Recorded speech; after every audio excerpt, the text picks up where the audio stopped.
Yes, brothers and sisters, how are you today? I hope you're all good. Um, this is what is interesting now. I'm very happy with what is happening so far with the international media on the issues of Uganda. You all understand that Museveni had put a lot of money into PR companies, that is the public relation companies, also known as lobbyists, in order to make sure that they twist, whitewash, and spin the stories in favor of Museveni. Now, we know very well that November last year, on the 18th and 19th of November, over 60 people were murdered and killed in cold blood by the state. As a matter of fact, most of these people were actually innocent. Now, we have been dragged away from those events that happened on November and, that happened during November. And different stories are being put out there in order for people to forget all about what is happening. You see, the Russians had that sort of propaganda tool. I think was it under what is his name? Was it Khrushchev or one of the Russian leaders? I think even Putin. They started promoting, news and TV programs that would make people forget what the crimes of the government, the what crimes of the government. It used to have what the so-called miracle healers. And then they used to have all these miracle healers to hear their programs on TV, and people would go, to seek healing from these people and all this kind of stuff. In order for people not to ask questions, and to cover up, the government in terms of, different aspects where they had gone wrong. Now, the same strategies, it is what Museveni, applies by using propaganda. Museveni has been very well connected in international media, that is the BBC, and all these other media platforms. He has always used them, strategically in order to further his, stuff in one way or the other. Now, I'm very happy with what the BBC did. It's in the documentary called Three Killings in Kampala, where they concentrated and investigated the three people who were killed. But of course, what the title says is not what is reflected in the video, because I was anxiously waiting to see what the BBC was going to actually air out. We all understand that over 60 people were killed, and the fact that BBC actually mentioned that, it is really something very good that I really appreciate. Now, you should also know the fact that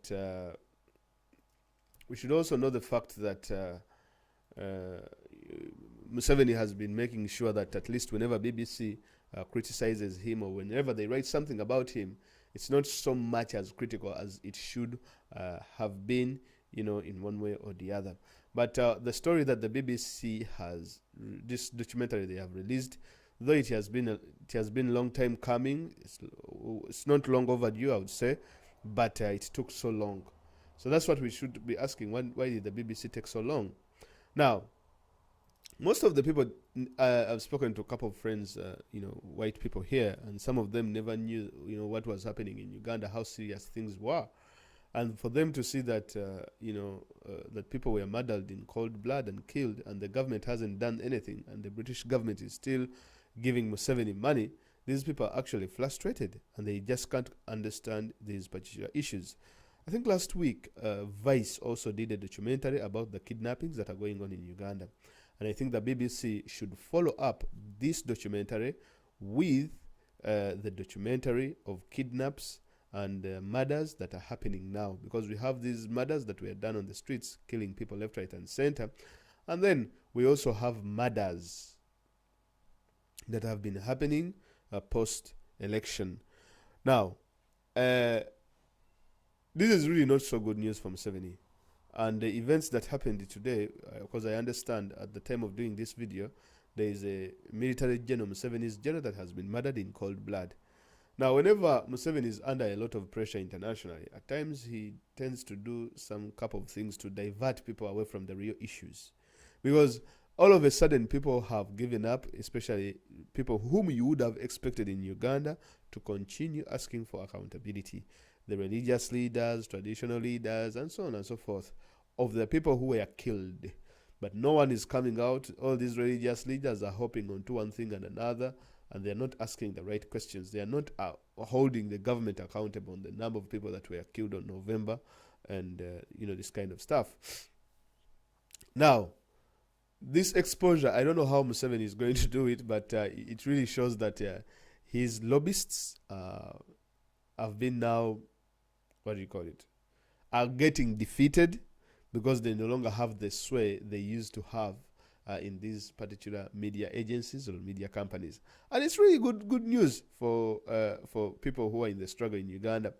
It's not the best that we would hope for, though it's been a long time coming, but it is a step. It is good news. And I'm really happy for this particular story. And given the fact that Vice also released another story about the kidnappings that are happening in the country. Now, one thing should happen within NUP or within People Power or within people who are struggling for freedom and democracy in Uganda. The battle is in PR now. The battle is in public relations. If NUP or People Power does not seize the PR space, if we don't seize this space and take it on, Museveni is investing a lot of money, around $100,000 per month, paying Machule, paying Scribe to do this work for him. We in the struggle, or any other part of the world who are in the struggle, we should seize this public relations battle. NUP website should be running. It should be used as a reference. If possible, NUP should have its own media team that is either overt or covert. People taking pictures, people taking videos, and get all that information and all that data and create a website and put it all there. That is where the battle is. We should make sure that we have a fully running website. The Twitter those excuses of my Twitter was hacked, Facebook was hacked, I think those excuses do not hold water. We need to always have, even if it means, look here, the struggle has now become serious. Any means that is being availed to you to inform the world, use it. NUP should even have a TikTok account if possible. We should have an Instagram account. We should have a YouTube account, a Facebook account, and all these other things. That's what we should be doing. And let us fight the media front. It is easy. You should just get a team of around 5 people and you pay them to do the media. It is something easy. But I believe now that NUP should concentrate, or we as people in the struggle should make sure that we do not let the candle out on this media space. Because if the moment this candle is blown out, we are all gone. We are all done, dusted, gone. Museveni is investing a lot of money. NUP should be having a fully running website. We should be having a podcast if it is possible. And you won't fall short of finding people who will work on these podcasts. Right? Because whenever you are in these protests, you can always put the website there. You can always put these links there and tell these people, like, look here. You can always follow us on Instagram. You can always follow us on Facebook. You can always follow us on Twitter. But for more information, this is our website. If you want to know anything that is happening, this is our website. That is where the battle is. PR. Public relations. I've seen Museveni's ministers are now writing articles in international news. I think I was reading, which news was it? What was it? Washington Post? Was it The Economist? And these people are out there writing news. They're out there being, hosted on podcasts. I was listening on a podcast called China in Africa, and they were hosting some of the people working in Uganda's coffee industry. Why? It is because they are fighting a media battle or a media campaign. We should be fighting on the same front. But as I understand, the MPs have come, blah, blah, blah, blah. Yes, that is good. That is why I said every MP should have a Twitter handle as well as a Facebook page fully verified.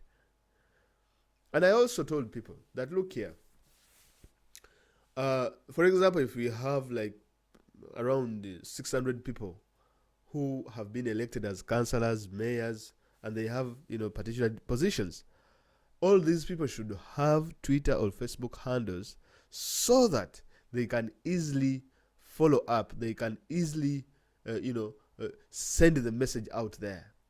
You know, it is different for me, a regular Fazil, to send a message to a senator, an MP here in the UK or where in Sweden or Germany. It is different from an MP in Uganda sending a fellow MP in Germany that please do something about this. Now, if that MP is also having 50 more other MPs saying the same thing, that gets interesting. Now, if those 50 MPs, because this is just a game of numbers, if those 50 MPs are joined with another like 200 mayors and around 300 councillors, man, that's a lot of people. And all these people are in positions of power and they represent particular constituencies. So it's going to do a very big job. So what BBC has done is really commendable, and for those of you who don't, because there's nothing absolutely new that they have talked about except to concentrate on finding the people who actually, killed these people and asking for accountability, which we have always been asking here and there. But because BBC, of course, is a big platform, whenever it airs something like that, it looks like something is new. You get the point? So whenever Fox News or CNN goes in Uganda and starts investigating something of that, so there are so many people who watch Fox News. And that means that Museveni's image is going to be dented, at least to some extent. Certain percentages are going to be taken off. So that's why it's important to have such kind of things to be aired in one way or the other. Tell me what you thought about the BBC documentary, but I think for me, I'm quite happy with how it was. I want to know in the comments below if you were also happy, for those of you who have watched it. If you haven't watched it, you can just Google whatever, put in YouTube 3 killings in Kampala, and it will just show up. Really, really interesting stuff, and I don't think Museveni is really happy about any of this. But it is what it is. All right, thank you very much for listening, and we shall be back for more. And please endeavor to subscribe and share and like and comment.